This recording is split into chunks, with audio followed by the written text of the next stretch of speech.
I mean, it's this, and also you'll see there is some interesting ones, right? Like people were like, well, Martin Luther King was shot with a 30-06, no exit wound, right? Have you guys heard that story? So it must be possible, right? What's the problem with the Martin Luther King assassination? Do you guys know with the 30-06 story? Because it was a huge controversy back then. Do you know what they could never prove about the Martin Luther King assassination with the 30-06? Any historians in the chat? Let's see if we get them before I give it up.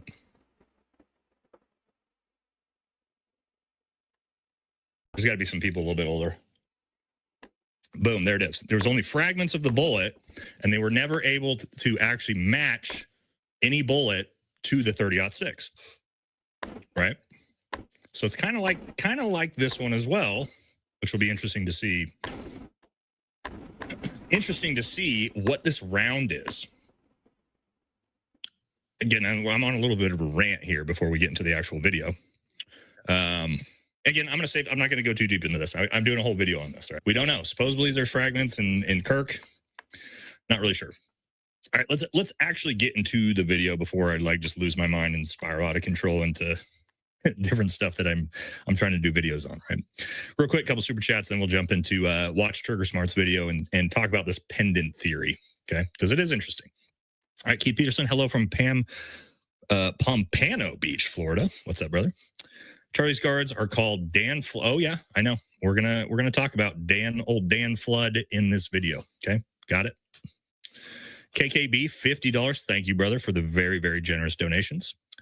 Thank you for keeping the Charlie Kirk convo alive when it seems like everyone from number 47 TPUSA is ready to redirect to the new TPS USA tour date 1 month out and to the TPS.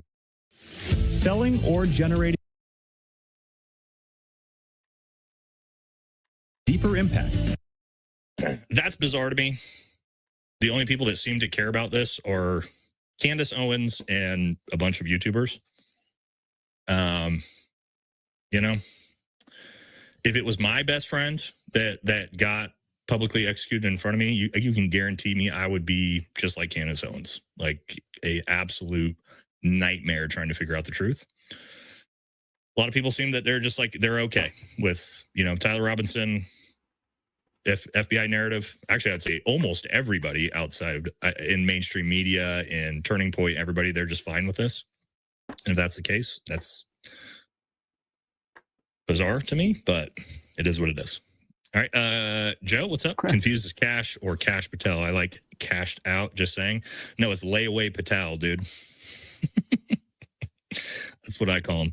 Idiot Carrot, $5. What are your thoughts on military commissary going to be privatized? Do you think this will be good or bad for soldiers? Oh, I haven't heard about this. I would have to look into what this really would mean to be privatized. Like having an Albertsons or a Walmart on post. I honestly don't have an opinion on it right now. I don't know what the complications would be with it either way. I would always just go shop at the commissary. And never really thought about the fact that it was or was not privatized. Interesting. Wow. All right, Ray Charles can see that this kid is a patsy.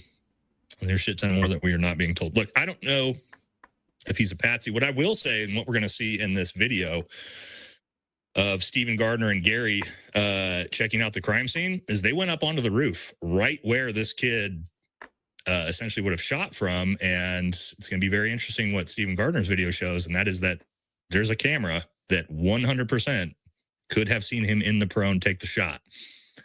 We haven't seen that video yet. Are we going to see it?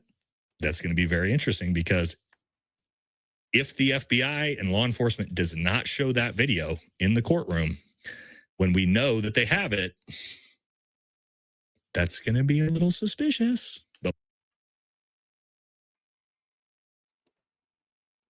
we'll see. All right, 2 guns, 1 shooter at the same time. 30-06 was aimed into the ground remodel. I'd love to discuss my theory. Problem with that, the timing on that is, oh God, I couldn't imagine. I could get 2 of the best snipers in the world that I know to try to pull that off in that situation, and it'd be almost impossible. But who knows? Again, I'm not against any theory. Graham Bear, what's up, buddy? I don't care what the bones of steel say. 30-06 wins every time. I agree with you 100% on that. JR, Thank you. Why even name the caliber? You lock yourself into a narrative not yet written. I don't know, man. I don't know. I just found out Wes Watson. Oh, God. Old Shrimpy Watson. No, that's unfortunate for him. Where art thou, Munchkin? Munchkin's a girl, by the way. And she is sleeping right now. See, we might bring her in later. All right, let's jump into the actual Trigger Smart video. Let's get into this. The new shot from behind in the back of the head, and the pendant is what's caused the damage. Very interesting. Is it possible? I don't know. Let's find out together. And again, I'm not, the end all be all expert of the world, guys. You know me, I think, by now I'm open to a lot of possibilities. I don't think I've ever yet said I believe this specific narrative. But what I think I have that's unique in this entire situation as a Green Beret is knowledge on everything that surrounds it. Okay. I have knowledge on personal security, or carrying out, actioning a target, something like this. When you're talking about the environment, I have a lot of training in ballistics and the actual taking the shot process. I have a ton of experience in trauma medicine. So I have, maybe a B- in understanding in all of those things. But because I have a lot of knowledge in everything involved, I think my opinion is maybe worth a little bit, probably not that much still, but unlike most people that maybe have like a very specific understanding of one of those things, a Green Beret has pretty good understanding of all of them, which is kind of interesting. But anyway, I digress. Let's jump into this and get started. All right, let's talk about the pendant theory here, and we'll pull that up right now, and we will work our way through it together. I've got a bunch of notes here so that we don't have to watch the entire thing. So again, this video is from Trigger Smart. He's had a couple really good videos on the Charlie Kirk stuff. So if you haven't checked him out, I know this make guy. sure you do that. All right, now let's jump into it. This is kind of some cliff notes of what happened in the timeline here, or kind of the overall theory, I guess you could say. So we'll break that down a little bit first before we move into the details. Little from observers left. The bullet hits the occipital bone, which is dense and inclined 45 degrees to the horizontal direction at that spot.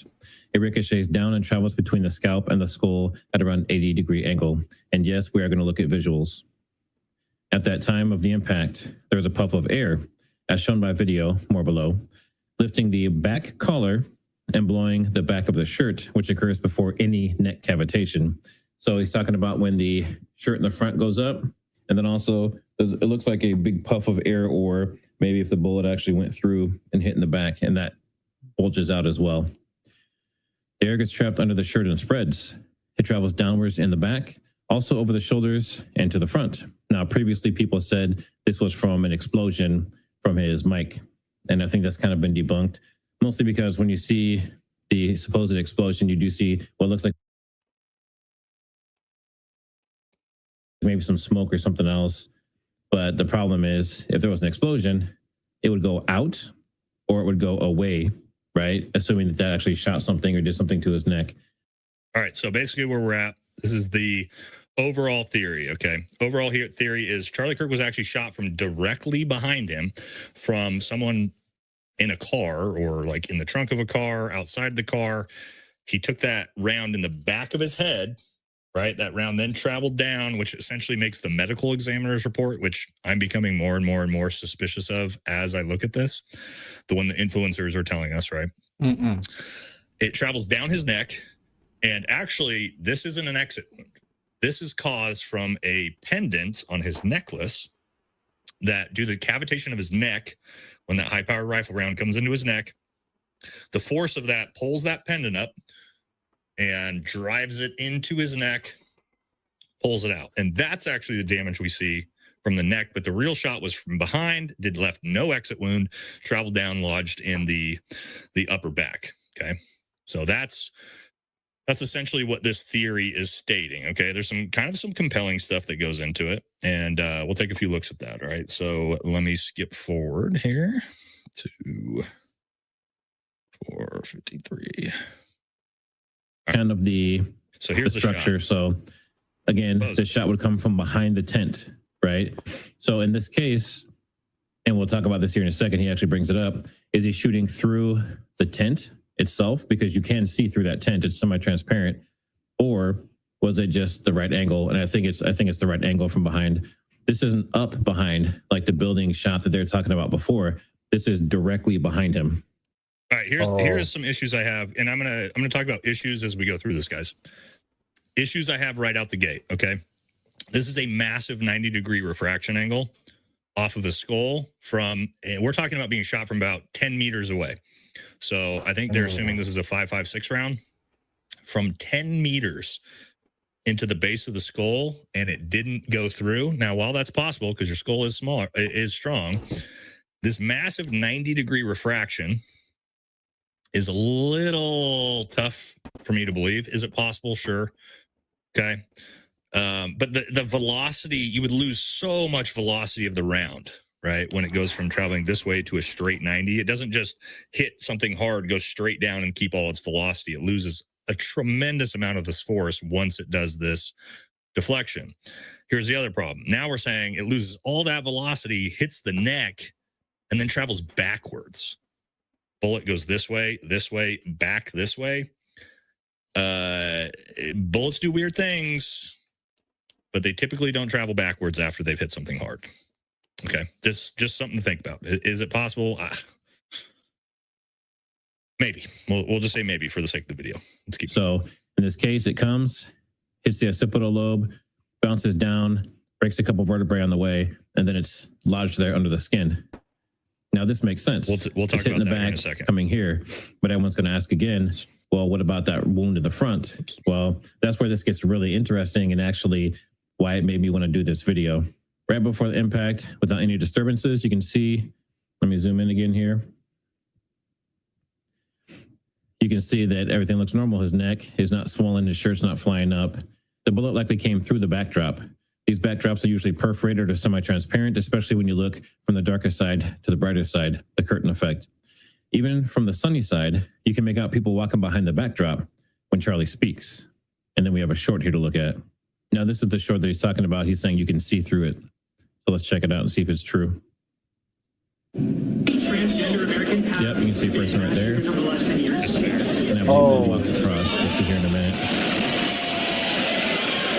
Yep, right there. All right, so what he's showing is that even though that backdrop is there, you can very clearly actually see through that backdrop, and that's proven right there. I mean, this doesn't actually prove anything about this being a true theory, but it does make that possible that somebody could actually just pretty clearly see Charlie through that if they needed to. Okay, let's move here. I got notes as we're going to timestamp, so we don't have to. Not that it's not a good video. You can watch the whole video if you want on Trigger Smarts, but that way we don't spend 30 minutes doing this. And in the neck. Mid-air bullets don't usually create any air turbulence, but the impact and rapid change. That's actually true, guys. So sorry to pause here again.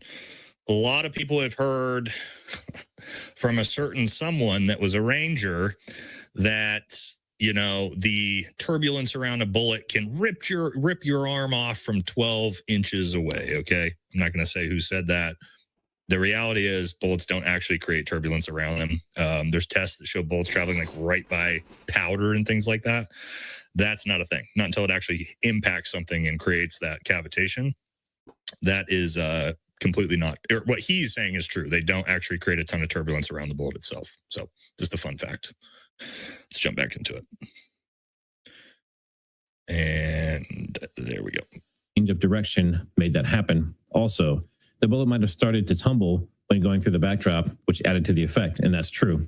Awesome. So say if it was a AR-15, because I know this wasn't a 30-06, no matter what angle it was shot from. Agreed. This was not a 30. If he would have taken a 30-06 round in the back of the head, in the skull, from 10 yards, there would have been no skull. Like literally, there would have been no skull on it. It would have probably exploded his head, not to be too graphic. But you can see. All right, and then let's move forward here. Front, which makes sense because the air would get trapped inside of a shirt and it would have nowhere to escape, so it would move around. The cavitation occurs in his neck, and the neck expansion whips the necklace up violently. It breaks and flies backwards. So you can see that here. A lot of people said it was his earpiece. I thought it was initially. I can't from this picture, I can't definitively say if this is an earpiece or a necklace. I do know that these earpieces were supposedly clear. So I'm not sure how well you would see it, or if you would see it this well like you do here. But this person is saying that So in fairness, and I don't have the picture of it, the guy bodyguard in the blue, there's a good shot that's got like Charlie sitting right there with the earpiece up, and you actually can see him right next to the camera. He does have a clear earpiece on, and you literally can't see any of it until it's like right back here by his shirt. So it could be a earpiece. I don't think it is. I think at this point, I thought it was initially myself, but I think that was that necklace that we saw get blown off. I think that's what we're actually looking at there. So I would agree with most people on that. Expansion whips the necklace up violently, and it breaks and flies backwards. Now that does make sense, guys, when you're talking about cavitation of the neck, right? High-powered rifle round. I've shown these in my ballistic videos and stuff. That cavitation, right? That rifle round comes in. It's not just a bullet, right? It's going to cavitate and cause damage like this and then suck back in.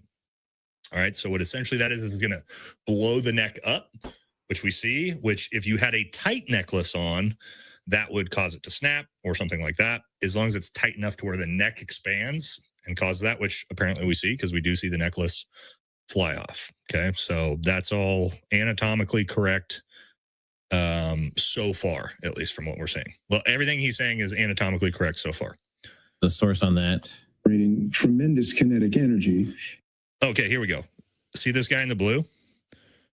Right here? You guys probably can't even see that. But he has an earpiece traveling up the back of his head here into his gray hair that goes to his ear that you almost can't see at all. Okay, can you guys see that? Can you see it on him at all? Anyway, he does, right? So there's the potential of that, but I do think it's kind of debunked that was a neck piece. But anyway, kind of my point with that is it's possible that that's an earpiece, but yet he doesn't seem to. It's a little. All right. So anyway, we see the neck. That's just kind of proof that this necklace does get yanked and broken off, which is important when it comes into the actual potential wound. His brain has been damaged. So as you can, I mean, if there is, it's the clearest earpiece I've ever seen, and you can't see anything on his actual ear. But when this shot happens, you can see something clearly go up, which everyone's saying here is the chain. Okay. Clearly, and you do see it here. Where this blue arrow is, there's a pendant there, and you can see his necklace leading down on both sides. And we do know from, I mean, like Erica Kirk says, that she is wearing that bloody pendant, which I do think is interesting, guys, because I'm sure you guys have all heard that, right? That she's wearing his bloody pendant. And I didn't really think about this before, but how is that pendant? And again, I'm not saying that I believe this theory, but just something to think about, right? How is that pendant bloody? If that pendant got yanked and ripped off and flew over there, and Charlie gets hit in the neck here, there wouldn't be any blood on that pendant. Doesn't make any sense for there to be blood on that pendant if it broke off. Unless maybe it went up into a neck. I'm not sure that necessarily got ripped off. I do think there's still potential that was an earpiece, but again, hard to say. Like the footage isn't like good enough for us to really figure it out. But we're assuming for this video that this was the pendant, right? Coming to this pendant. So this is what's supposedly going to be the object that causes the issue. The cross pendant he had on the neck gets yanked up by the necklace due to the neck cavitation. This is towards the front of Charlie's neck, dragging the shirt with it, causing the large wound under the shirt. So remember that weird, like all the way up, came right above to where that wound is. His shirt pulled way up randomly and weird. I do think that the necklace breaking and pulling up does sort of make sense for the shirt the way it got pulled up. So kind of when he's saying under the shirt, he's talking about when the shirt goes up. So when the shirt goes up, the pendant goes up, and he's saying, well, we'll get to it. The necklace probably yanks the pendant out again as the necklace flies backwards, worsening the wound. So what he's saying in this instance is that the shirt comes up, the pendant comes with it. The pendant is what sticks him in the neck. And that's why you see such a strange looking exit wound or whatever you want to call it. Right, and a lot of people were trying to explain this based on the earlier when this is the bulk of the theory, right?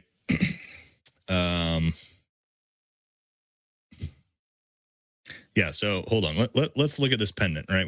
I actually do have a picture of the pendant, like Charlie Kirk's pendant. Let's look at it. So here's the pendant. This is what we're talking about. I'm assuming this is pretty decent size.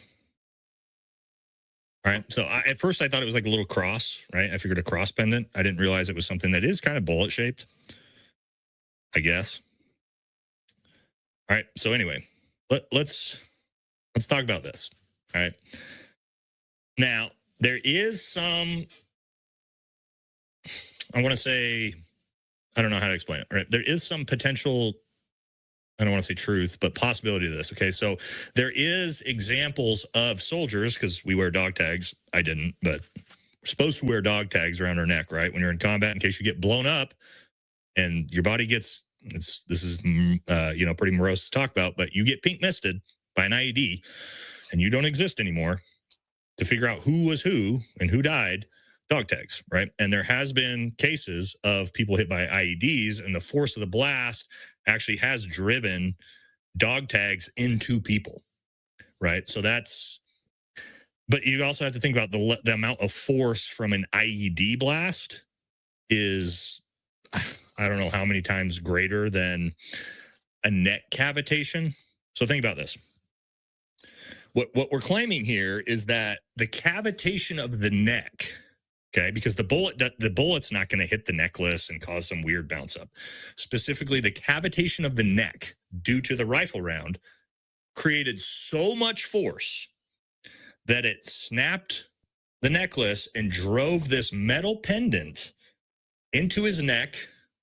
And again, it had to be into his carotid. The amount of blood we see just whoosh, come out of Charlie immediately, that's a carotid artery open wound. It's so pressurized, right? The second that opens up, it's just going to blast out. And that's what we see. But the cavitation of a neck, did that create enough force to snap a necklace, to shove that necklace, go through this, not only the skin, but muscle and into the carotid, and then yank back out? Just the neck cavity. And again, guys, it's just the neck cavitation that could cause that from the rifle round. Does that, to you guys, and I can't disprove this because it's super niche and I've never heard anything like this, but when you hear it that way, does that actually make sense? Does it make sense that a neck cavitation, and it expands fast, it's doing this, is going to drive that force through skin, muscle, tissue, and then yank back out to create that big of a wound that it punctured the carotid? Personally, this is where there's a few more. This is to where I go, I wish I could, like, this is beyond ballistic physics, so I can't be like, oh, I know this wouldn't happen for sure. That doesn't make sense to me. Right? I don't think it's possible, personally. When we talk about like this little tiny necklace, it's rare. But anyway, let's move on to the next part of it, okay? And then we'll be done. We're not that far away. But we have to talk about who took the shot and from where. So the next is going to be man in the trunk. A man in the trunk, right? This is what they're claiming. Is it a man in the trunk jumped out back here and took the shot? All right, so let's take a look. Right there. And there's a vehicle back there. A couple vehicles back there. Once open, the head disappears, is not visible anymore. It doesn't seem the person left to the sides of the car. So the person gets out of the car and just kind of hangs out there. And you can see you have the different security guys standing up there with him. And he's right here. So you can see his shoulder right in that spot. And then you see the person kind of disappears, but they don't walk off, right? So they're just hanging out somewhere in the dark back there. All right, so right after the shot, the trunk of the car in the tunnel behind Charlie. So remember, the car is back there. Someone, their head popped up. They don't leave, but they're still in that general area. The trunk of the car in the tunnel behind Charlie, they got open just seconds before the shot. Okay. Is now shut again. All right, this is where I'm going to stop. So And the this is where I'm car, just gonna give my final feelings on this. Right. So we're talking about. Let's think about this logically, okay? Because when I look at things like this, I approach it from the lens of if I was going to action a target myself, if I was going to set this up myself, and immediately I see really, really big problems with this theory. Okay. Let's say, hypothetically, someone's in that car, in the trunk, and they're set up, they're ready to take that shot and hit Charlie Kirk in the back of the head. Okay, stay with me. They pull all that off, and and if this is true, the security guards are 1,000% in on it. Okay, we know that because they would have had to get access down there to the vehicles that they have. 100%, this is done by the security at this point, if this is true. Okay, so they take this, he jumps out, shoots Charlie Kirk in the head from behind. Okay. What if Charlie Kirk's necklace doesn't jump up, hit him in the fucking throat, and come out?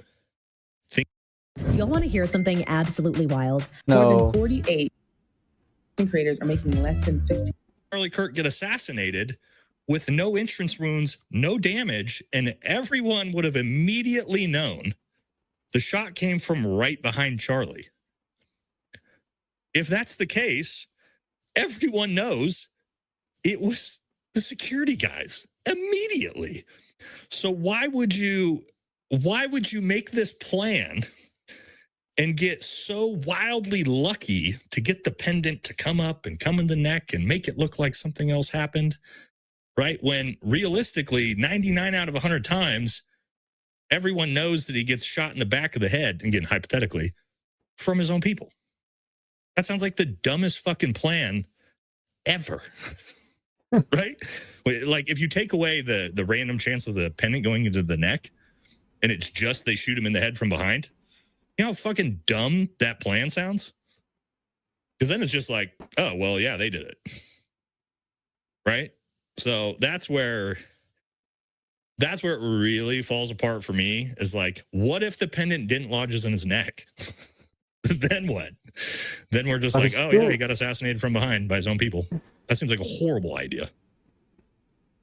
Anyway, so I do like all the theories, guys. Like I have nothing against all the theories that get thrown out there. I think it's important, regardless how crazy they are, that people are talking about this. This one for me is another, right down the bottom of the 0.000000001%. Personally, sorry. I mean, there's nothing wrong with this is a great comment. There's nothing wrong with theorizing, or I think it's actually really valuable because when we kind of see good point at Ian Carroll. Is Ian in here? Did I miss him? Is Ian Carroll in the chat? That would be dope. Let me know if it is. Oh, shit. Ian's in here. What's up, buddy? Thank you for your channel the other day, man. I'm a big fan of your stuff. All right. I actually have one of Ian's videos that we might watch on this. But yeah, dude, I love Ian, dude. Great content.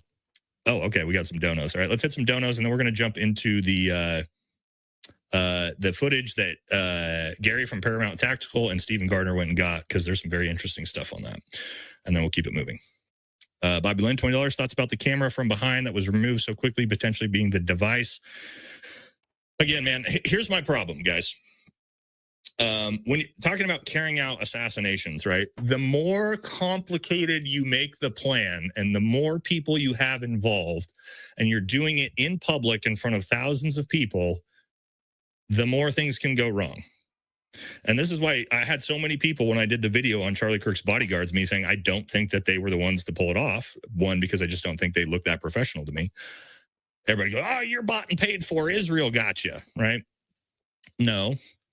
It's just that why would you go through all this crazy, put all those risks, this massive complicated plan where 10, 20 people are involved and everybody's got to keep their mouth shut, when you could have just, like, if you were his people, just like schwacked him when he was leaving his house to go to the grocery store? You know what I mean? Like these people were close to him. They could have killed him at any time they wanted to. Why go through all this crazy risk and everything? That like, so again, like setting up a camera and like all this stuff, or the palm guns, like, oh, that's a great palm gun shot. What happens if you miss? Right. So that's where I try to dial it back in and, you know, keep us sort of in the reality of there's so much bizarre shit about this case. We don't need to go so over the top with the craziness that it detracts from trying to figure out the truth, in my opinion. But anyway, all right, 300 Blackout is the suspect. This is what I've thought from the very, very beginning myself. I would Texas theory, setting up a camera at the impact point from where the shot was taken type of settings. Yeah, I have my own theory that maybe I'll talk about towards the end about what I think might be possible. But I've lent towards, you know, 223, 300 Blackout, 556, something like that from the start. Makes more sense. Off topic, I'm scheduled to sign my 5-year contract on Monday for Army 15 team. Any tips before I ship out? Thanks in advance. Be in shape, brother. Get in as much shape as you can. Cardio. Ian Carroll, the big $50 dono. Thank you very much, brother. Damn, I wish I knew you were live. I should have sent my whole stream to you as I wrapped up. Keep up the awesome work. Everyone subscribe to Nate, or you're a gay lib. Wow, dude. Coming in. Coming in hard. Appreciate you, Aaron. Hey, no big deal, man. I appreciate the support and having you give me a shout out on your channel, man. Thank you very much. All right. Why was Tara Robinson at the hospital surgeons Google before the assassination? We are going to talk about that in this video or in this live. Been watching your channel since 30K. I hate to see the difference between then and now. Sorry. What do you want me to say? If you don't like my content, don't watch it, dude. Like these ones, like I don't understand. Like if you don't like my content anymore, don't fucking watch, dude. Like I'm not your mommy. I'm not forcing you to watch. If you don't like it, too bad. I need to watch the update on that channel because the guy shows the pendant he thinks it is, the person who emailed it answering the question. Interesting. Again, I don't think any necklace could have, no matter what the necklace was on him, cavitation of the neck would not have driven that all the way up through muscle and tissue and yanked back out.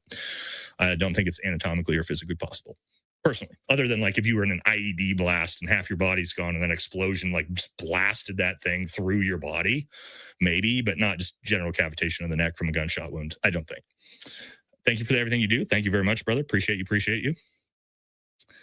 Eric Dieter, honest question. Could a 22 LR hollow point, hit the base of the skull fragment and with most frags under the skin and a frag exit out the neck, super or subsonic? The problem with a 22 round is it would not cause the cavitation in the neck that we see. 22 round causes almost very, very little cavitation. So kind of throws that out the window for it potentially to be a 22 round, personally, just from how much cavitation we see.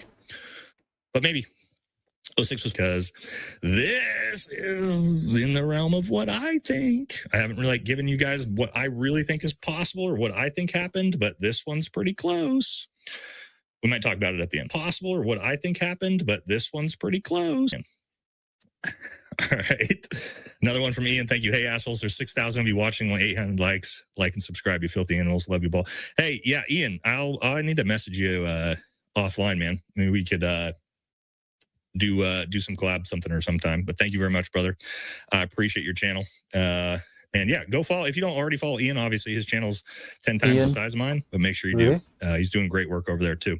He and Candace are like the only two big YouTubers and streamers I see that give a shit about this at all, which is very bizarre. But all right, Redacted channel has the best theory with a video. I actually got one of their polls that we're going to talk about here in a bit. Kangaroo Bot, $50. Holy shit, Nate. Over 6,000 people watching. This is awesome, man. Keep it up. Yep. Thank you very much. Thank you, everybody who's been continuing to come into my lives. Don't know why you guys like listening to me rant and talk, but you do, I guess. Or you hate me and you just sitting there talking shit about me the entire time. That's also fine. But thank you, Kangaroo Bot. You've been around. Kangaroo Bot's been around since fucking the beginning. So appreciate you. Just curious how you would explain how the necklace broke if the pendant didn't cause the damage. Well, yeah, the necklace could easily, it's a tiny little chain. And the cavitation of the neck easily breaks the necklace. That I'm not disagreeing with. I think that's 100% what happened. I just don't think a tiny little chain, while that cavitation, the break of that could drive a pendant up through you know, human neck tissue and muscle and all this stuff and yank it back out. Doesn't really make sense to me. Trigger Smart. Oh, what's up, brother? That's your video. There are 2 more videos after that one that has more info from the person with the theory defending their thesis. Thanks for reviewing this. Okay, I'll have to check that out. Do they talk about what I'm talking about, which is I don't understand the physics of the cavitation having enough force? If they address that, then we'll potentially take a look at that and readdress it. But yeah, great video anyway, man. Very, very interesting. You've done some really good stuff on this stuff. So thank you very much for that. MLK slug enters the right side of the face, shatters jaw, exits chin, re-enters the base of neck, severs jugular, vert artery, subclav artery, cut spinal cord, etc. Oh, there's one thing I wanted to talk about, guys. Trigger Smart brought this up, and a lot of people have been talking about this, and it's actually a misunderstanding of human anatomy and trauma to the body with gunshot wounds. And this, I'm not knocking him at all. I'm just going to say I've seen this on a lot of different ones talking about, well, the reason why we don't see any blood or very little blood is because the spinal cord was severed. And so the heart immediately stopped. Okay. Let's take a look at that real quick. And this is actually really important to understand when we're trying to figure out what happened with this. So let's take a look at that real quick. Hit the back of the necklace, which is going down his neck with a pendant sitting on the right side. I think I'm flipped here in my camera, so I apologize for that. The important piece is that when he gets hit and then there's that expansion, his shirt blows up, shirt blows off in the back from all the pressure. The necklace explodes off the side.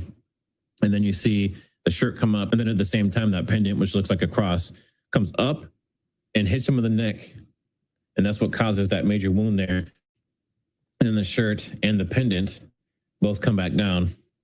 And then that's where he has that exit wound or that entrance wound. Hit I went too far. The back of the necklace. His guard kind of moves to the side, takes the shot, hits him in the occipital lobe, which causes the bullet to go downwards and hit the other vertebrae and sit under the skin. That also causes a pressure wave in his neck and possibly actually hit the back of the necklace, which is going down his neck with a pendant sitting on the right side. I got the wrong time. I think I'm flipped here in my camera. So his shirt explodes off the and hits him in the neck, shirt, and the pendant. And that is instantly, it hits him in the vertebrae. Doesn't look like a bullet hole of any type, in or out. And then obviously he dies instantly. It hits him in the vertebrae. He seizes up. He goes to the side. He's bleeding out of his neck. And there's not blood pumping out as if he got shot in his carotid, because when he got hit in the back of the neck, his heart stopped. Okay, that is, and I'm not beating you up, Trigger Smart. This is just high level trauma stuff. That's not anatomically true. That's not a thing, right? Like severing your spinal cord is not going to stop the heart, right? So you have the sinoatrial valve that actually it causes its own electrical impulses that will continue to make the heart keep pumping and beating even after the spinal cord's been completely severed, right? So the heart has its own failsafe in it that will keep you alive even if you are severed from the spinal cord from the neck down. Okay. Why is that important? Well, all of the theories here that's the reason why we don't see a whole lot of blood, because he was hit in the spinal cord, so his heart immediately stopped. And that explains why there's no blood on anybody's hands or anything like that. That's not the case. That's not true. So the human body the heart will continue to pump, right? Because of that sinoatrial valve, right? Just the more you know. Right. Anyway, not that was that pertaining to this video, but just some of the things I've seen where people are like, there's no blood because his spinal cord got severed. No, that's not how it works. Yeah. So somebody said, yeah, there you go. So yeah, heart actually beats on its own without the brain, or can. So anyway, all right, next one we're going to talk about is, anyway, good video from Trigger Smart. Appreciate him putting that out there. Go follow his channel, watch the whole video. Also, if he's got some follow-ons on that and you're interested in it, you can watch it. You can watch it there. All right, next. Or sinoatrial node, sorry. Did I say valve? My bad. For all the like super hardcore nerds, they probably would have fucking hit me on that one. So all right, but we fixed it. Okay, let's jump into this next one, which is Stephen Gardner and Paramount Tactical doing an actual they went to the school and actually checked a lot of the stuff out, and there's some really interesting stuff here that we're going to take a look at. I got some questions. I had more questions than I got answers. I was talking to Stephen about it earlier, about just some of the weird shit that he found. So let's take a look at this. All right, here we go. A lot of people are saying, why are you repairing the tunnel? But everywhere that they repaired had nothing to do with blood or anything. So I think it might have been a pre-planned renovation. Now you can see. Hold on. He also talks about they think it's like biohazard. Okay, as you can see, the grass has been ripped out. They've redone the tunnel. I think the grass was probably ripped out because blood and human fluids are considered a biohazard. The tunnel where they repaired, a lot of people are saying, why are you repairing the tunnel? But everywhere that they repaired had nothing to do with blood or anything. So I think it might have been a pre-planned renovation. Okay, so problem here. Also, Steve's a great guy. I appreciate what he did. But no, this is not why not why the campus stated why they renovated this, because one of the people who actually renovated this, well, we have him right here, and he tells us why he came and renovated. And it was for beautification. It was not for biohazard or anything like that. So let's take a look at this. What's up, guys? Hey, I just want to share a quick post here. I got a call about a week and a half ago from a couple of maintenance guys from the state of Utah that had been asked to replace, to beautify an area where a brother had been gunned down. It was Sunday. I usually don't work on Sunday, but I needed to be useful. And so I showed up with a couple of my brother, with a couple of other brothers that we all have differing beliefs and differing viewpoints. And together we were useful. It was heavy to work where a brother was gunned down, but we did it. And I've wanted to make a post. I haven't wanted to be controversial. America is founded on people with different beliefs working together. And that's exactly what we did that Sunday and that Monday. And I'm getting some hate online for it. All right. First of all, this guy seems like a very kind man. But as you can see there, this was not pre-planned. This was not biohazard. They showed up 4 days later. 4 days later to beautify this. Beautify it.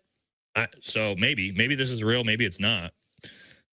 But the odds that this was pre-planned for the 14th and Charlie Kirk just happened to get shot on the 10th, I don't know. That seems odd to me. Wait, chat believes the FBI? Hold on. I see chat. Chat is saying no. Don't believe this guy. Oh. So you're saying that you believe, you guys chat, you believe that this was pre-planned. The university already had this plan to pave over all this before any of this happened, and it was just a big coincidence? That's what chat's telling me? Holy shit. Huh. I mean, let's look at some of these. Yeah, look at this. You believe the official FBI narrative. Wow, that's right. Okay. All right. Who else? This guy believes the official, or Carol believes the official FBI narrative, I guess. It's pretty wild. Chat's not buying it. Jason believes the official FBI narrative. I didn't realize how many people thought this makes sense. Whether he's legitimate or not, they paved over the entire crime scene 4 days later. That was just pre-planned? Okay.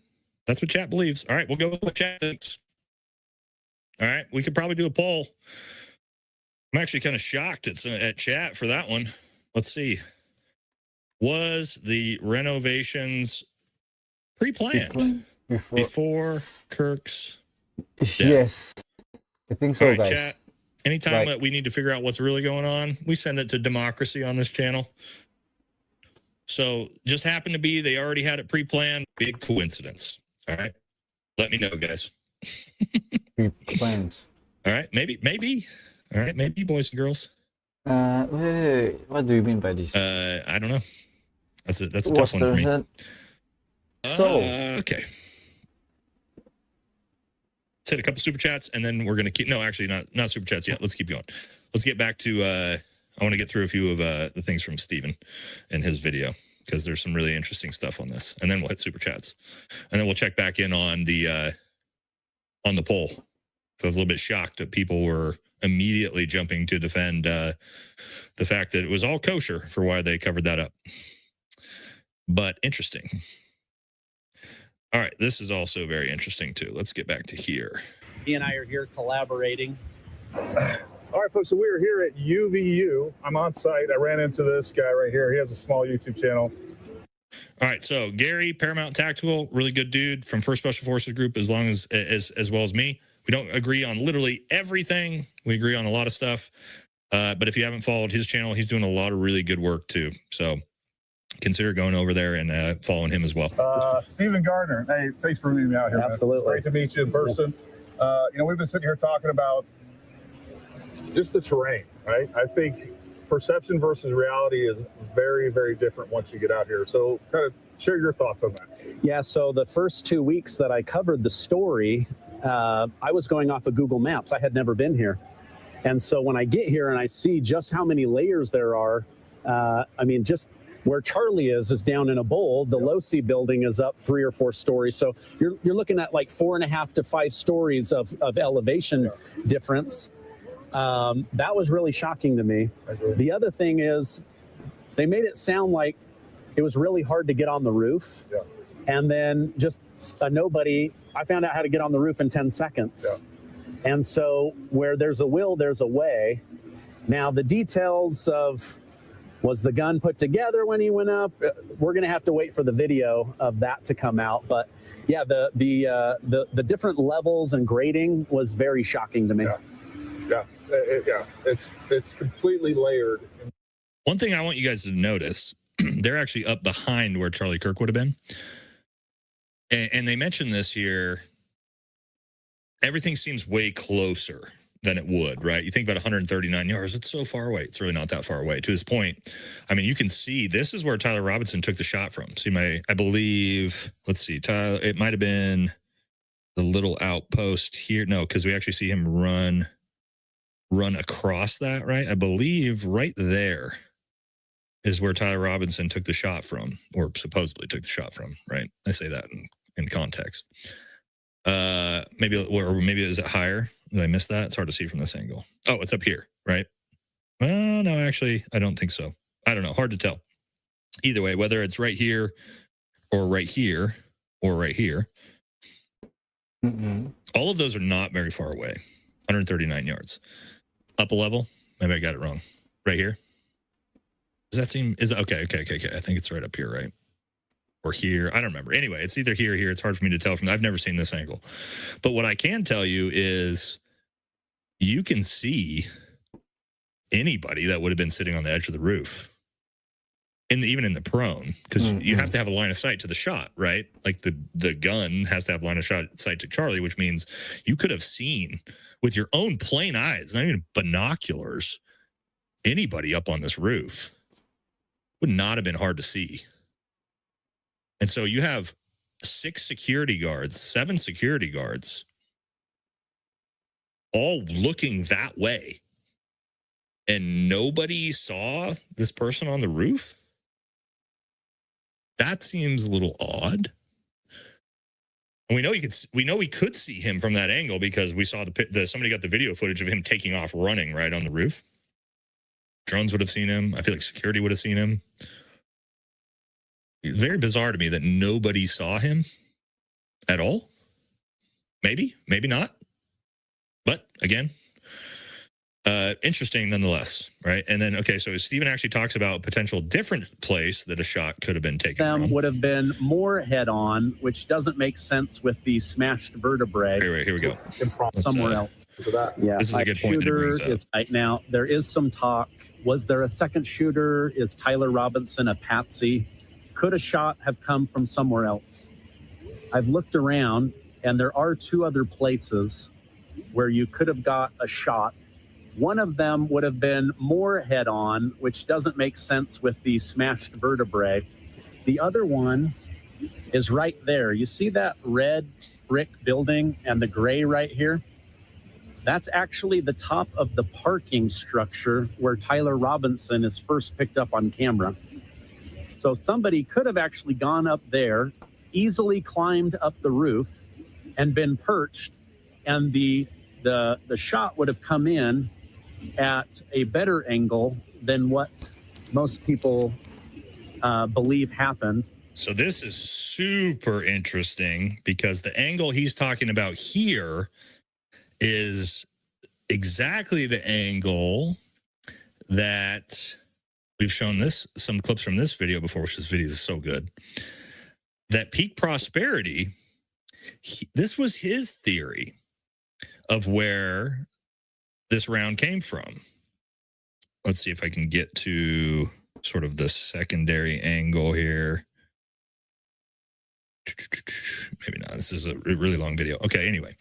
So Peak Prosperity talked about, he was the first one to say, and Ian said, yeah, Ian's been there too, guys. He was there with his drones. Oh, God, I need to go through your stuff too, man. Definitely possible. So, gentleman, I forget his name, from Peak Prosperity. This guy is insanely smart, dude. Like, so much smarter than me. Like, when I watched this video, I felt just fucking dumb. This was his theory himself, was that pretty much that exact angle, up higher and from a 45-degree sort of offset rather than a 9-degree offset, which I've said before makes way, way more sense. It makes the wound work. It makes the potential round staying in the body, right? So we'll get back to that round. If that round comes from a 45-degree, right? So rather than coming straight from the front and hitting him here, it comes from diagonally, and it comes from higher, right? So now all of a sudden it's tracking down. I wish I had my protractor and all my math out. I wasn't ready for that. It's coming down. Now, as it comes down, that bullet could hit, and the deflection, instead of doing supposedly this, the deflection does this and then does this and then punches down 12, 14 inches into the neck, into the back. Now we're getting into the realm of actual, like, realistic deflection angles of a bullet, realistic potential of, like, tracking through that much body and mass and staying in the body. All of these things become realistic possibilities and make the potential wound work if we can take that angle of the shot. So, again, I don't know. But to Stephen's point and Ian's point, if that actual angle, it's way up higher, it's at a much more realistic offset angle horizontally, and it works with pretty much everything that Peak Prosperity put forward. Very, very interesting.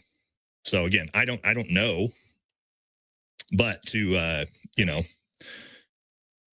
to their point, there is an actual angle for that shot to have been taken. All right, so let's keep going on this, because there's actually some really interesting stuff that's going to pop up, especially when we get to cameras, right? If you're looking at the angle here with Charlie Kirk, you can see it's not straight on. Straight on is right here, but Tyler Robinson is actually off by about 9.5 to 10 degrees. So that bullet is coming in at an angle, just not the angle that most shooters want it to be. Okay, I just realized something really cool that I didn't pick up on covering the Charlie Kirk murder. It's going to be a big deal for the first time I came to campus, really as I've watched the video. But you see the camera right here?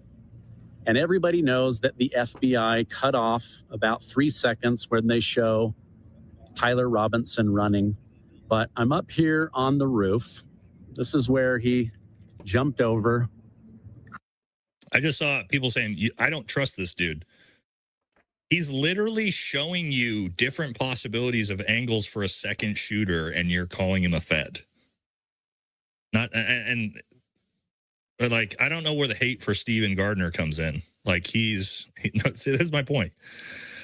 He's literally showing different possibilities of where he could get shot from. What are you guys so mad about? He's what? All right. I mean, you can get as mad as you want, but I mean, me and Steven don't agree on everything, but he's got really great footage here. And he's showing different locations the potential a second shooter could come from, right? Hypothetically, right? I don't get the attacks on Steven for being some Fed.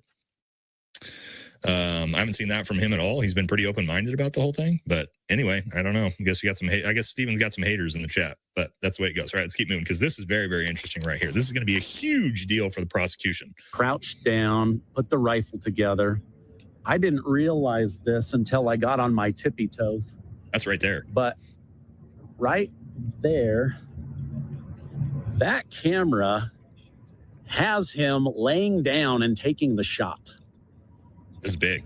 So if the FBI has that evidence of Tyler Robinson running out right there, perfectly on camera, laying in the prone position, taking the shot, and then running. The Prophet Muhammad sallallahu alaihi wasallam, he said that the Quran on the Day of Judgment. This is super interesting. That, I mean, you can see Steven's up there. That's right. He's pointing. You can see the corner of the building. That's where he would have taken the shot from. The FBI has that camera footage, guys. You see what I'm saying? I don't know if they have footage of him taking a shot. I don't know if they have footage of him in the prone. But what I can tell you is, and this is where it gets so bizarre. And I was talking to Steven about this earlier. This is where it gets so bizarre. Why did you release camera footage after he started running? Some people have said, oh, well, it was to identify the shooter. That footage was so far away and so grainy, you can't identify jack shit from that. So why did the FBI put that footage out? But they put the footage out right after he supposedly took the shot? Why wouldn't you just put the whole footage out?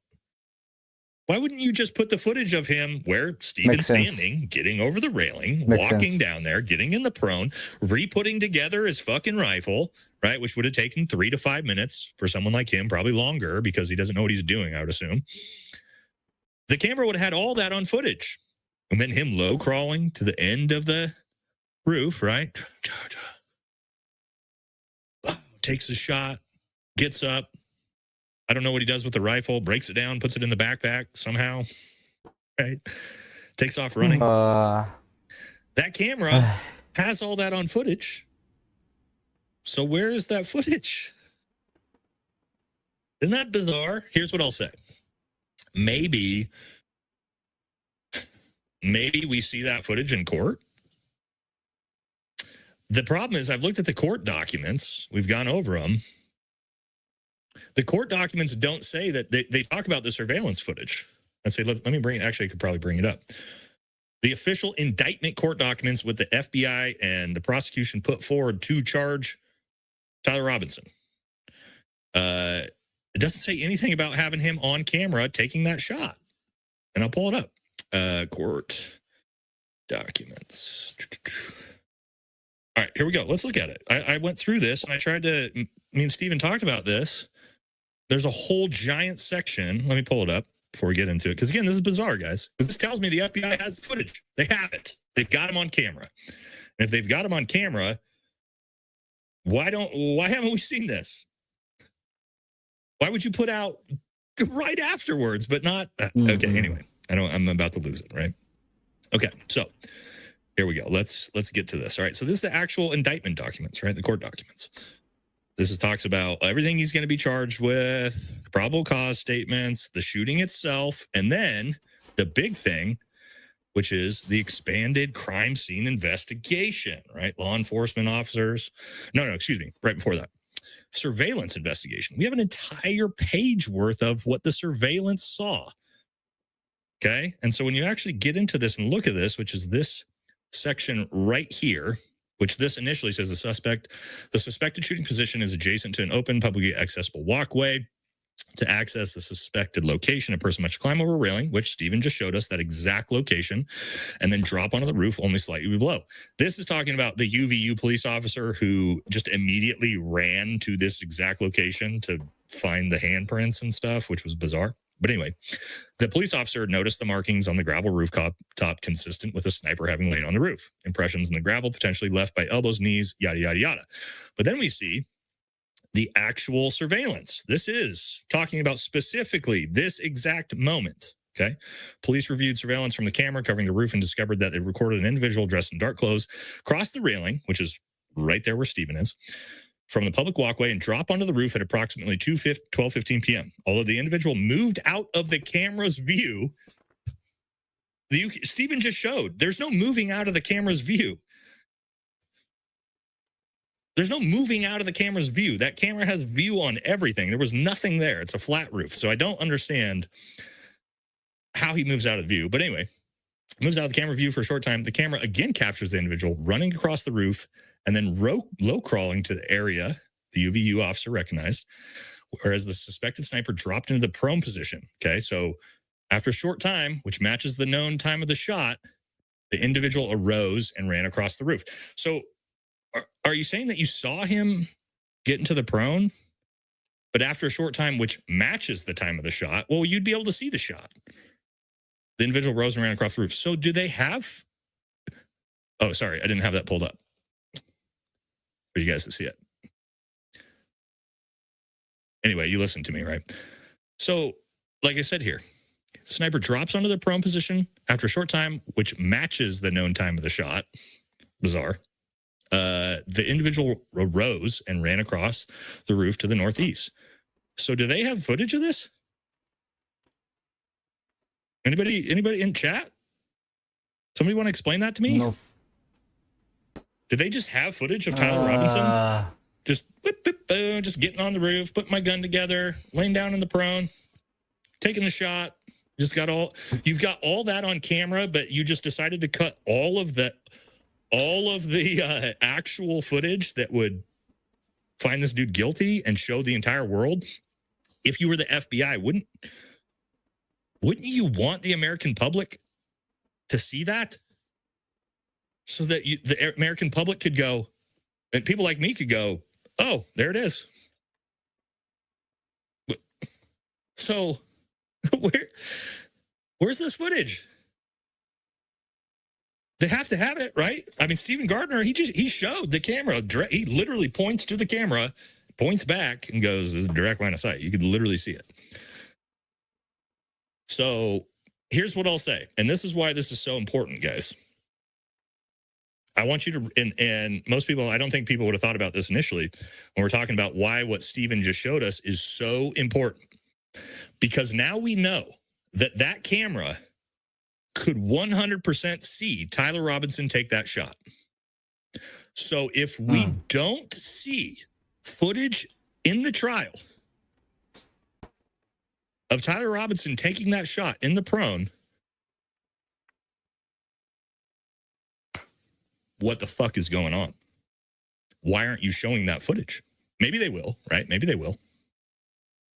But if they don't see, but I can go back to the court documents and we'll get into something here that makes me think they don't have it. Let's see if I can find this here.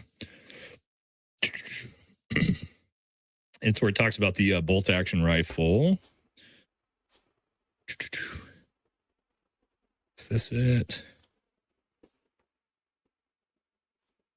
Here we go. This right here. If you have him on camera, you can see the 44-inch fucking long gun he's got with him. But when they talk about here, law enforcement officers followed the suspect's escape path to the northeast end of campus, where they believe the suspect left campus into a wooded area. In that wooded area, investigators found a bolt-action rifle wrapped in a towel.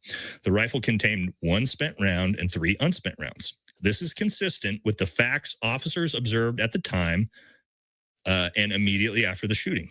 No shell casings were found on the roof, suggesting, let me tell you, with a dad that's a lawyer, words mean things in court. Suggesting means it's an assumption, okay? They're saying we don't actually know exactly what this is.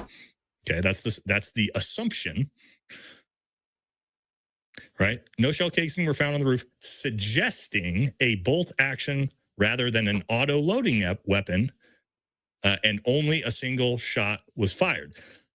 Their assumption is a bolt action rifle was used, a 30-06, because there was no shell casing found. That's the assumption. Not because they saw it, not because they have camera footage of it, but because they didn't find the shell casing for it. So if you've got fucking video evidence of the kid with putting together the 30-06 on the roof and taking the shot, why are you putting in the court documents that it's a suspected bolt action rifle? And the reason we think that is because there was no shell casing found on the roof. Wait, you can't convict on assumptions. That's a great point. So anyway, that's my point with why this is so important. What Stephen found was we know now. Law enforcement has video of Tyler Robinson, whatever he was doing. Okay. Whether it was taking a shot, whether it was with a camera, whether he was hanging out on a cell phone. They've got video footage of whatever this fucker was doing when he was doing it. So that's not debatable anymore. Stephen Gardner proved that. The camera fucking can see it. So what the hell was he doing?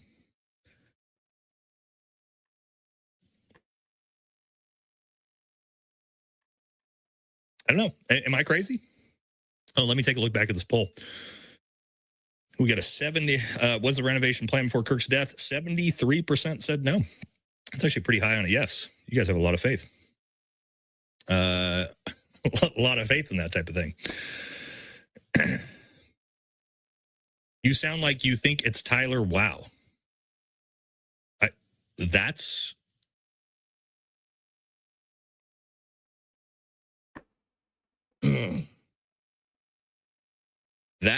that's what you got out of that last 10 minutes?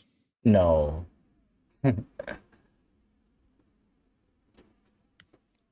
Everything I just talked about?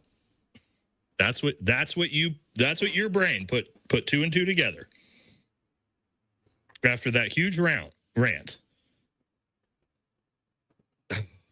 Okay. Yeah. All right. Anyway, to my point. I don't want to call anybody fucking retarded, but come on. All right. Now let's get into some weird shit. All right. Let's get into some weird shit with the bodyguards. All right. Sorry. I'm not trying to be rude. But my God, I hope not. My God, dude.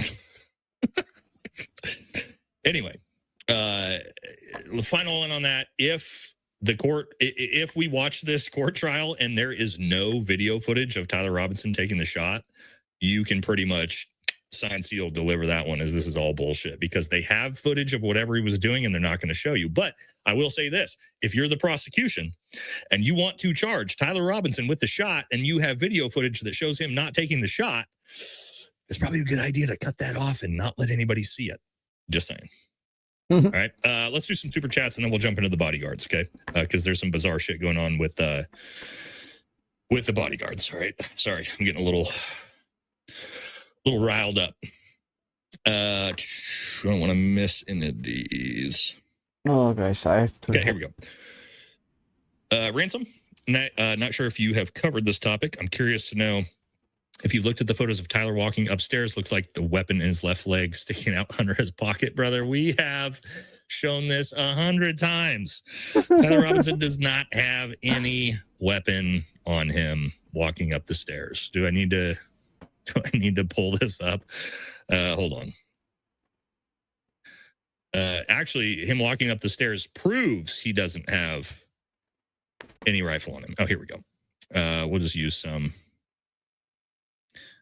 Here we go. Perfect. I will use this right here. It's hard to get these to be full-size video or full-size.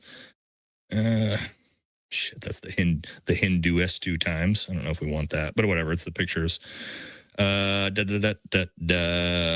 we go. Utah News. Here we go. These are better ones. All right, let's look at this. All right. We got a little sidetrack. But there's a good video. I'd have to dig it out of my all my stuff. But yeah, okay. So we've shown this. There's actual video that shows him go all the way around, right? So here, okay, this is important, right? You can see this leg bent. Okay. There's no 30-06 in this. This leg bent, right? So we've seen both bent knees bend at almost 90. And then when we go to the back side of it, we can see here, which is going to be important because people tried to say, oh, well, actually, he's got half the gun in his pants and the other half of the gun is running up his back.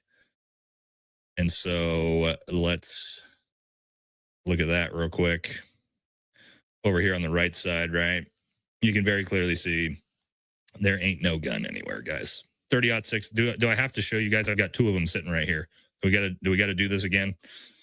So you can see I'm 6'3". Okay, so you can see how big these guns are. Stand by. Let's show you how ridiculous this shit looks again with mine. All right.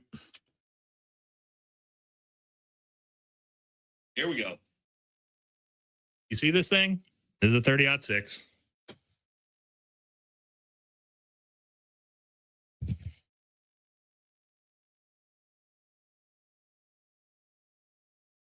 How big this is? See the scope? Probably can't even see the scope. Giant scope on it. You think that isn't going to get seen in skinny jeans, boys and girls? It's gigantic.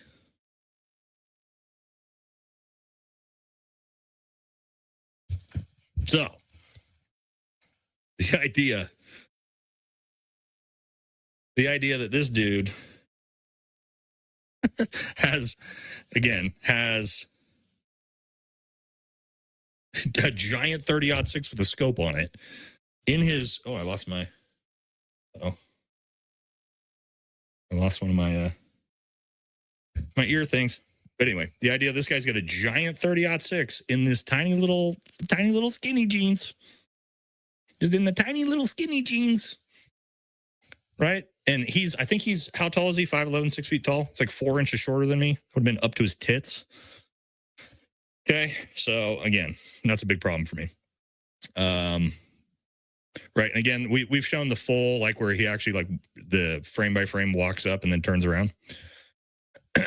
But again, let's keep it moving before we jump into the bodyguards. We got to get these super chats out of the way. I love watching you and JD, brother. Oh, guys, I forgot to mention. So tomorrow, JD and I are going to the No Kings protest here downtown in Eugene, Oregon, in the Mecca in Little Portland. So we're going to do some I don't know. It should be fine. Just me and JD, or just two like really fucking big white supremacist, fully tattooed looking dudes in downtown Eugene with cameras. I'm sure it'll be completely fine. Nobody is going to mess with us. Actually, they probably won't, because we're just way bigger than everybody, and most of those people aren't that brave. But should be interesting to see. So yeah, me and JD will be at the No Kings protest tomorrow doing content on that. Anyway, let's keep it moving. Hey, Daddy Nate, you're a Giga Chad. I'm gay for you. Keep up the good content, bro. More money coming. Hey, I appreciate it, man. I'm like, it's kind of weird, but I got nothing against gay people, so appreciate the compliments. Jimmy Dore is another big name covering this. Yeah, I have watched Jimmy. I don't want to speculate on that because I don't know enough about how that works, to be honest, guys. Catherine Smith, guarantee Tyler will be unalived. Yeah, that's the odds of him not making it to trial, I think, are very, very high. But he should get off on reasonable doubt. I mean, I'll tell you, they better have the type of evidence that I'm talking about. Like, you better have that fucking evidence of him. And maybe we'll see it in court. Maybe we'll see, no shit, that next part of the video, Tyler jumps over, he reassembles the gun, he goes to the roof, boom, we see him takes the shot. And if we see that, I'll go, okay, FBI. I'll still not know how it's physically possible that a 30-06 didn't blow Charlie's head off, but it'll make me more likely to be like, okay, maybe something's going on that we don't know. The blood from Charlie Kirk's neck was dark brown and seeped out, indicating the jugular vein was severed. That's not true. That's not actually what arterial blood is. Arterial blood is pink and frothy and bubbly. The carotid artery blood would be bright red. Okay, there you go. You got it. And would postulate out like a squirt gun. Not like a squirt gun necessarily. But yeah, I only read the first half of yours. So yes, it's arterial wounds are it's a different type of blood, guys. It's frothy, it's pink, it's bubbly, along with the other blood. So that we didn't see, which is a little bizarre. Like, that is a good point with that. So should have read your whole comment before I commented on that, because you got it together in the second half. So good job. Ali Zrek, $10. I will give you 5K if you can prove my video wrong at Valhalla. I have actual footage of 2 projectiles everyone's talking about. I mean, I prove pretty much everybody's stuff wrong. So if you want to give me 5K, send me the video, and if I can prove it wrong, I will. We'll see. Send it to me on Instagram, brother. I'll use 5K. Man, you know what's I've been thinking about, guys? God, I wish we need to get the flag out. Ask my wife, where's our flag? 1 second. We're gonna get into some weird stuff, guys. And if you're new to the channel, not new, but like new since the Charlie Kirk stuff, we usually bring protection out when we start to talk about things we're not allowed to talk about. Let's see if I can get my wife to come get it. I know all the regulars are going, oh boy, here we go. Yeah, flags in the chat. We're gonna get into that. If Ian's still in the channel, I don't know if he is or not, but he's gonna absolutely fucking love this, because I mean, flags in the chat. I know how much Ian loves Israel, and so do I. So we'll see. We'll get to it here in a second. Let me catch the rest of these. All right. This was the start of Kirk's campus tour. Did anyone check Google searches and other stops of the tour? This one got canceled. I don't know. That's a good question. Bobby Smalls, this is all part of my theory. I'd like to pitch my theory: plan, remodel, like plan takeout 30-06 shot into the ground. All plan into the ground. Like somebody shot the 30-06 and then somebody else shot him, maybe? My friend was Utah National Guard, said that they were always called to do setup, security sweeps, and support for UVU. This is all weird.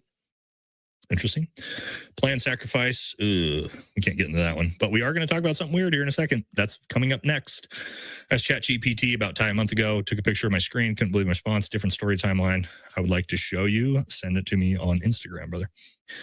Footage of taking a shot needs to be edited with special effects. Remaining footage is, yeah, there could be something to say about that.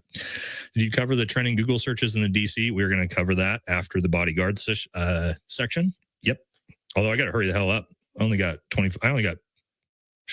16 minutes. All right, we got to go. We got to get through these. No more super chats. Don't send me any more super chats. I love you guys, but I'm not going to be able to get through them and get through what I need to get through before we go to the game. Anyone want to bet that we never see a trial? Yeah, I think that's possible. They all knew Charlie. 8 years would ruin everything.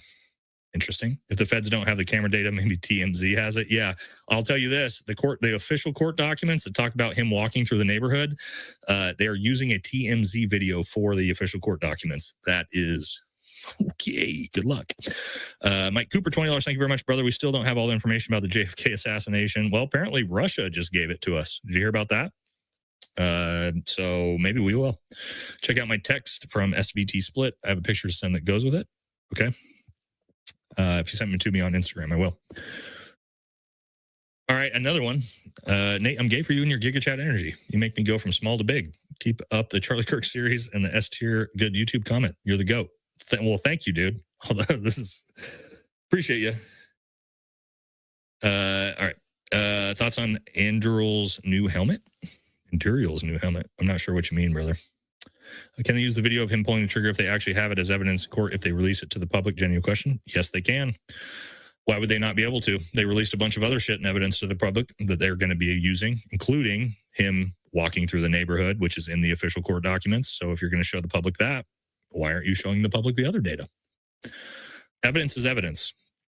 But to your point, the FBI should have not shown us any of that. And that would have been the appropriate response from the FBI while the investigation was ongoing.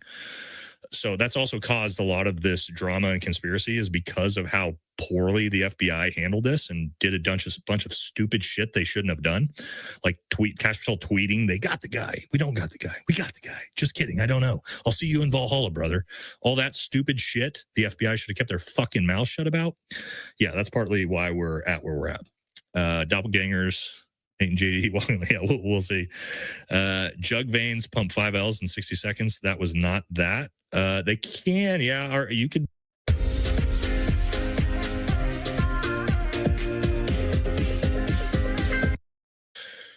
Interesting point. Also, we couldn't really see. All we saw was the initial burst, and then he's off and he's on the ground, and we don't really see what's happening after that. But there's not a lot of blood in the crime scene, which is odd. Lord Griffin, conservatives are already saying on Telegram, Gab, and elsewhere that if you question the official narrative about any of this, then you are Antifa. Conservatives, I don't know. There's a lot of conservatives that are not believing the official narrative. In fact, I would say the vast majority of YouTubers looking into trying to figure this out, Candace Owens, myself, other people, are conservative. Or I'm conservative. I'm conservative, but I'm not a Republican, right? I'm independent, but whatever. I digress. Great that the people are watching, but can they please watch all the videos that were covered already to catch up to the rest of the class? People's love from Australia. What's up? Thank you very much. I love that bro breaks down something for 10 solid minutes to some spud still dribbles. Window liquor research thriving in 25. Okay. Nate, did you say you were a white supremacist? No, I didn't say I was. I said I look like one. Those are two different things. But maybe. No, I'm just kidding. I am a Nick Fuentes fan. We'll just leave it at that. Nobody heard that. All right, moving on. Okay, let's talk about the bodyguards. All right, we only got 10 minutes. Yes, so we need to get to that because this is fucking bizarre. All right. So here we go. Let's talk about it. Let's jump into these bodyguards, the situation that's going on. Here it is right out the gate. I saw this and I about lost my goddamn marbles because I just got done doing a video where I assumed, or I didn't assume, I came to the conclusion that I didn't think Charlie Kirk's body bars or security team would have been involved. Okay. And then I see this. The same bodyguards. Now, this is interesting. The same security team. And here they are. They're still got a job. Huh. So here's my issues with this.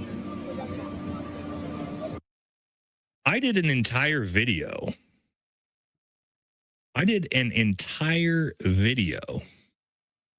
Breaking down how incompetent this security team is. Not by my own opinions, just objectively through site security, planning, preparation, pre-coordinations, trauma medicine, decisions on moving a casualty. Fail. I just figured they're fucking garbage at their job. They don't know what they're doing. Right? And then again, not my opinion. I broke it down like from a Green Beret. Everything they did, fail. I figured it was incompetence. But then I see it's the same fucking security team, still hired, still got a job. So this is what I would say, and I'm not trying to judge. If the people who were in charge of protecting my wife, and she was assassinated, and people like me showed you that the security team was an utter failure, I would fire every fucking one of those fuckers immediately. Oh, you're fucking gone. Right? Isn't that like, wouldn't you got like, not to say they're in on it. I'm just saying they're so fucking incompetent that you didn't do anything that you should have done to keep my significant other alive. And then you don't even fucking fire them? What? Am I crazy? Like, I feel like I'm crazy because I saw this. The second I saw it, I was so fucking blown away. Do they not know that this security team is horrible at their job? Maybe. Like, what? And again, I'm not saying they're in on it. I'm saying, how the fuck are you still employing them? It's not AI. They're employed. They're still just. And then I see this. It gets even worse. Look at this. Well, now we're at the point to this. And this is a classic tiny hat shit right here. This guy's the fucking victim. The head of the security team. Dan Flood. The same guy. The very first person who was there on scene to treat Charlie. By the way, we're going to talk about that. I'd love to interview this guy. Dan Flood, if you ever want to get interviewed, please come on the show. I would love to fucking interview you. You're in charge, bud. Dan Flood, head of the Risk Strategy Executive Protection at TPUSA. First person at Charlie Kirk's side when he was shot. They're saying he's a victim. Poor Dan Flood. Poor fucking Dan Flood. The guy in charge of that security team. It says it right there. Head of Risk Strategy and Executive Protection. That's the boss. Okay. Dan Flood. Well, you were the first one. Objectively, it says right there, to Charlie Kirk's side. Okay. And you were. I know you were. I've seen you. You were the first one there. Let's talk about this, Mr. Flood. First guy on the scene. There he is. Now, I'll tell you guys. Let me say this, okay? We have a lot of newer viewers to the channel that don't know my background, that don't know my war stories, don't know my Valor Awards or what they're for. I've been in near ambushes. I've been in situations 100 times crazier than that. I have treated casualties in a near ambush under gunfire. Okay? Objectively, people that are fans of the channel have seen my Valor Award citations. Yeah, I know we're not there yet. I have been the first on the ground to treat someone. You know what happens if you're the very first person that gets to the casualty? Do you know what you should do if you're the first person that gets to the casualty? You should probably be the person that buries your goddamn hands in their neck and stops the arterial wound. But guess what? Dan Flood didn't do. Dan Flood didn't do any of that. And we know that because we can see old Danny Boy's hands right there. So what were you doing, dude? Don't know.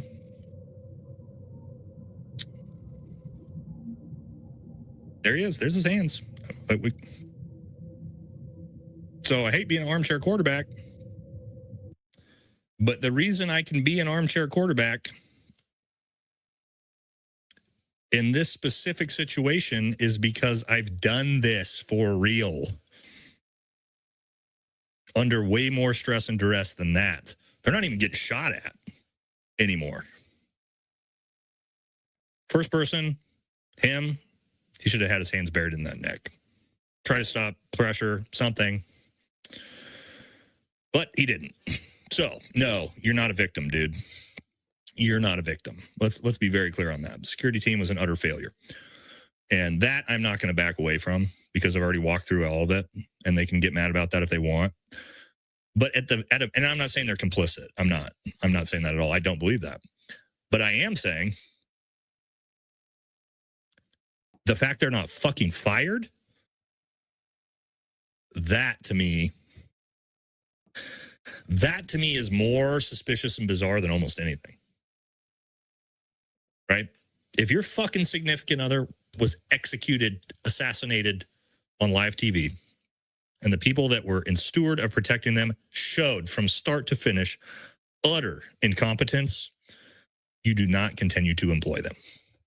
No rational fucking human being continues to employ those security guards. None. I can't believe any of you in the chat would be like, yep, good to go. we'll just keep it on. Again, I don't believe they're complicit, but I am a little bit shocked. Right now, we were going to get to. We got a couple minutes. See if we can get to it. This one's. Let's look at this real quick before we bounce out, which is the very bizarre Google searches. Show you a set of coincidences for you to ponder, but for my safety and your safety, please do not come to any conclusions. Deal? Cool. This is Tyler James Robinson, the alleged shooter of Charlie Kirk, who a lot of us now know by name. But according to Google Trends, somebody, maybe multiple, in the DC metro area was searching for Tyler James Robinson one day before the assassination of Charlie Kirk. Okay, you see this big spike over here. That's on September 12th. That's when we all found out through the news who he was and started Googling his name. But this small spike on September 9th, that's kind of weird, don't you think? Now, what about the Losi Center, the building where Tyler Robinson allegedly shot Charlie Kirk from? Well, again, for some reason, a small number of people in the Washington, D.C. area was Googling Losi Center 2 days prior to Charlie Kirk's assassination, September 8th, 2025. What is that all about? Once again, this is when we all heard about it, and some group of people over here 2 days prior was, just having fun Googling Losi Center. Now, what about a Mauser 98? You've heard of that? Well, evidently there was pretty much no interest in the Mauser 98 until August 27th, when somebody, once again, in DC was like, I am curious about the Mauser 98. Once again, to reiterate, these are all just coincidences. And since this information has gone viral, people are now reporting that all of that data has now been. So that's not even the weirdest one. He's done another video since then that also there was Google searches for the hospitals in UVU coming from Israel days before the shooting. But to his point, all coincidences. It just happened to be, that somebody was Google searching from Israel about UVUs or the two hospitals near UVU just a couple days before he was killed. I'm sure that's normal for that to happen. No shocks, nothing weird there, nothing to see there, ladies and gentlemen. Again, we don't do conspiracy theories on this channel. Well, not usually, but fucking come on, man. If this stuff is real, I don't even know at this point. I'm sure that that's all. It's all, I don't know, it's all fake and gay, right? That's what the world is at this point. I don't know. Do we believe anything? What's the point of believing anything at this point? I don't know. I don't know what the hell's happening. Yeah, so, well, somebody said no 7K for you. Yeah, if you're new to our channel, you should know that, they don't... nobody's giving me cash. We didn't even have time to pull the flag out. Typically, we get our protection in before we start going down this rabbit hole. You know what I mean? We get our giant Israeli flag in the background, make sure everybody knows that we love Israel. So, yeah. All right. So I got to get to my football game. Thank you all very much for showing up to another live. I've been thinking about starting a second weekly live, maybe on Tuesdays. I don't know if you guys would be interested in that. We've had really big live streams. I only do them once a week, but if you guys would be interested in, a second live stream during the week, let me know. Put it in the comment section, and maybe we could, start doing a second one. I've thought about doing like a Tuesday political live stream, and by political, for those of you who don't know my politics, I fucking hate both sides. And so if you're an independent and someone who hates fucking everybody in Washington, D.C., left and right, that might be a fun one to do too. So I do know that the majority of my my viewers feel the same way as I do on that, but we'll have to wait and figure it out if we want to do it. But yeah, we'll think about doing a Tuesday live from now on. And we'll talk about, Epstein shit and the fact that Donald Trump obviously never got shot. Well, let's end the live stream on that. You guys see let's end the live stream on something super fucking controversial. Hold on. Let me pull this up. Just because like I like to, sometimes I like to stir the pot a little bit, that's kind of just how I've always been. You guys know that. Those who've been following my channel for a long time know that I do not care about making people upset. So hold on, let me see if I can get this blown up. Here we go. All right, so how do we do this? Oh, here we go. All right, so have you guys seen this Time magazine? Let's blow it up if we can. Can you guys see it? Okay, here we go. So let's look at this picture. First of all, the Newsy, oh my God, dude. Like, he's about to grab himself by the neck. You know what I'm saying? But let's zoom in, right? Like, really zoom in on that ear. I wish I could. I can't get it any more zoomed in than I am. But have you noticed this picture? That's his ear, dude. And I fell for this too, guys. Like, I 100% fell for this. This dude never got fucking shot. Just obviously, just the cavitation in that ear would have ripped half his fucking ear off. That's where we're at, dude. And what's crazy if you think about it, guys, right? Now that you see that picture, you're like, oh yeah, duh, the dude never got fucking shot. Then you think about that, and then you look at then you look at the Charlie Kirk situation, and you go, oh fuck, that was fake. If that was fake, what the fuck are we looking at here with Charlie Kirk? All right. I know I've seen people be like, no, he got plastic surgery. Yeah, okay. You realize if Donald Trump would have actually been shot in the ear and had that scar, he would have worn that shit like a fucking badge of honor the rest of his life, right? Anyway, I just want, again, like, we'll piss off a few people here and there when we say that, but whatever, man. Here's what I'll say, right? Like, if you idolize a politician, another grown man and a politician, any of them, you're a fucking sad human being, right? So those of you who are like, don't make fun of Trump, you're fucking pathetic, right? Don't idolize fucking politicians. They're all fucking dog shit, all of them, right? So calm down. It's all fake. And that's going to do it, man. So we'll leave the live stream on something that's really going to piss off a lot of people probably, but whatever, who cares, right? But anyway, thank you all very much. And another great live stream in the books, and I will catch y'all in the next video. Got to get to my kids' football games. We'll see. Maybe we'll launch one this Tuesday. All right. I'll catch y'all in the next live. All right, guys, thank you for watching. So it's a super long live stream right here. Oh my God. Okay, 2 hours. It's crazy. 2 hours. Okay, guys, what you want me to react to next? Comment down below in the comment section. Okay, and I'll let you react to it. Okay. I'll see you guys in the next one. You can come to my YouTube channel and listen to any of my latest songs right here. Battery operated pianist, tuneful runner, and favorite humanitarian. So let me just play a little. The war in Sudan has wiped Sudan.